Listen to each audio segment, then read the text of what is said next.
வணக்கம், ரெமி கிச்சனுக்கு உங்களை வரவேற்கிறேன். இன்றைக்கி நம்ம ஒரு துவையல் பார்க்க போகிறோம். இந்த துவையல் வந்து ரொம்ப ஃபேமஸான ஆந்திராவில் இருக்க ஒரு கோவிலில் செய்கிற துவையல். அந்த கோவில் எந்த கோவில் நான் சொல்ல மாட்டேன், நீங்களே கண்டுபிடிக்கணும். ஏன்னா எல்லாருமே அந்த கோவில் போயிருப்பீங்க.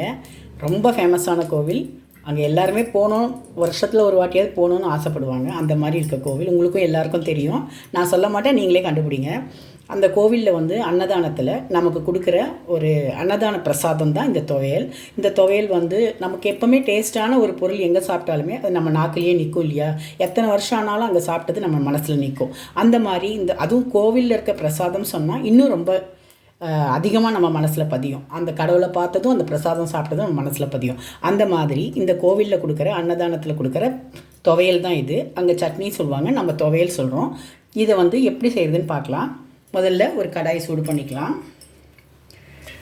ஒரு 1/4 ஸ்பூன் கடுகு போட்டுப்போம். சிம்மில் வச்சுக்கோங்க, ஸ்டவ்வை ஹை ஃப்ளேமில் வைக்கக்கூடாது. கொஞ்சம் ஒரு 1/4 ஸ்பூன் ஜீரகம் போடணும். அது ரெண்டு பொரியறதுக்குள்ளே கொஞ்சம் பொரியட்டும். கடலைப்பருப்பும் உளுத்தம்பருப்பும் ஒரு ஸ்பூன் எடுத்திருக்கேன் நான். உங்களுக்கு கொஞ்சம் அதிகமாக வேணும்னா 2 ஸ்பூன் எடுத்துங்க. நான் 1 ஸ்பூன் போதும் எடுத்திருக்கேன். கலருக்காக 2 காஞ்ச மிளகா, 2-3 காஞ்ச மிளகா எடுத்துக்கங்க. கொஞ்சம் ஒரு 2 பச்சை மிளகாவும் எடுத்துங்க. ஆந்திரா டிஷ் இல்லையா, கொஞ்சம் காரமாக தான் இருக்கும். இது கொஞ்சம் நல்லா வறுபடட்டும். இதை அங்கே எல்லாமே கூட்டு, பொரியல், சாம்பார் எல்லாமே கொடுப்பாங்க. ஆனாலும் இந்த துவையலுக்காகவே இன்னும் ஒரு கை சாப்பிட்லாமான்னு இருக்கும் நமக்கு. அந்த மாதிரி அவ்வளோ டேஸ்ட்டாக இருக்கும். அந்த துவையல் தான் இது. இதை நீங்கள் எல்லாருமே ட்ரை பண்ணி பாருங்கள். கொஞ்சம் நான் திக்காக செய்கிறேன். சாதத்துக்கு வேணுன்னா டைட்டாக கொஞ்சம் இதுவாக செய்துக்குங்க. இட்லி தோசைக்கு சாப்பிட்றது வந்தால் கொஞ்சம் தண்ணி விட்டு லிக்விடாக பண்ணிக்கோங்க. பருப்பு வறுபடட்டும். இப்போ பருப்பு மிளகாவும் வறுபட்டுடுச்சு. இப்போ நான் 2 சில்லு தேங்காவை போட்டுக்கிறேன். தேங்காய் ரொம்ப வறுபட வேண்டாம், லைட்டாக வறுபட்டால் போதும்.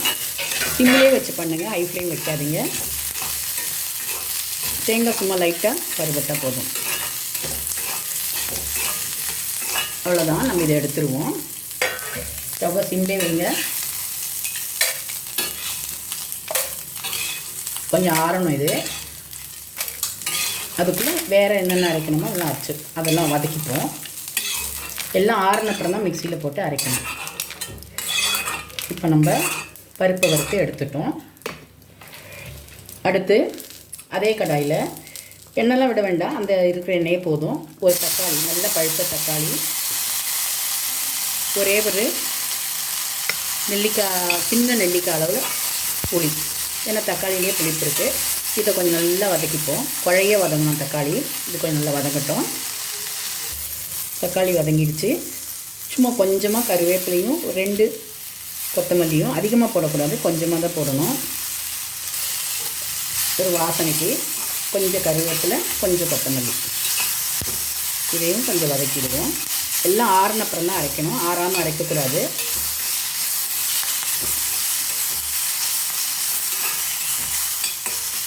இந்த சூடுலேயே கொஞ்சம் நேரம் வதங்கட்டும். ஆறிட்டப்புறம் நம்ம அரைப்போம். அரைச்சிட்டு பார்க்கலாம். இப்போ வறுத்த பருப்பெல்லாம் கொஞ்சம் ஆறிடுச்சு. நம்ம இதெல்லாம் மிக்ஸி ஜாருக்கு போட்டுப்போம். பச்சை மிளகா, பருப்பு, தேங்காய், ஃபஸ்ட்டு போட்ட ஜீரகமும் கடுகும். நம்ம துவையலில் ஜீரகம் போட மாட்டோம், ஆனால் ஆந்திராவில் வந்து எல்லா துவையல்லையும் அவங்க ஜீரகம் போடுவாங்க. அது ஒரு டேஸ்ட்டு தான். இதை முதல்ல குறைன்னு அரைச்சிக்கணும். அரைச்சிட்டு அப்புறம் பார்க்கலாம். கொஞ்சம் அரைச்சிட்டோம். இப்போ நம்ம கொஞ்சம் பெருங்காயமும் உப்பும் போட்டுப்போம். ஸ்டவ்வில் போடல, நம்ம அரைக்கும்போது தான் போடுறோம். கொஞ்சமாக உப்பு போட்டுப்போம். துவையலுக்கு தேவையான உப்பு போட்டுக்கலாம். அதிகமான கஷ்டம். இப்போ இதையும் போட்டு இன்னும் கொஞ்சம் அரைச்சிப்போம். இப்போ நம்ம பருப்பு மிளகாலாம் குறைன்னு அரைச்சிட்டோம்.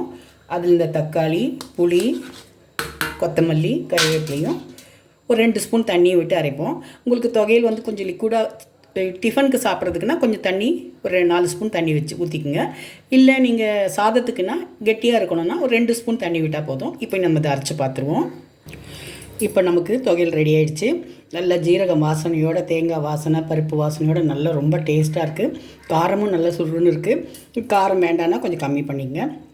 இந்த துவையலில் வந்து அவங்க வந்து கடுகு வறுத்து போட மாட்டாங்க. நம்ம தான் எல்லா துவையல்லையுமே கடுகு வறுத்து போடுவோம். அவங்க இப்படியே தான் எல்லாம் வதக்கிட்டு அப்படியே அரைப்பாங்க. அதே மாதிரி ட்ரெடிஷ்னலாக அவங்க எப்படி செய்வாங்களோ அது மாதிரி உங்களுக்கு செய்து காமிச்சிருக்கேன். நீங்கள் வேணும்னா கடுகு வறுத்து போட்டுங்க. இந்த துவையல் வச்சு தயிர் சாதம், சாம்பார் சாதம், ரசம் சாதம் எல்லாமே சாப்பிட்லாம். ரொம்ப நல்லாயிருக்கும். கொஞ்சம் லிக்விடாக பண்ணிட்டீங்கன்னா இட்லி தோசைக்கும் சாப்பிட்லாம்.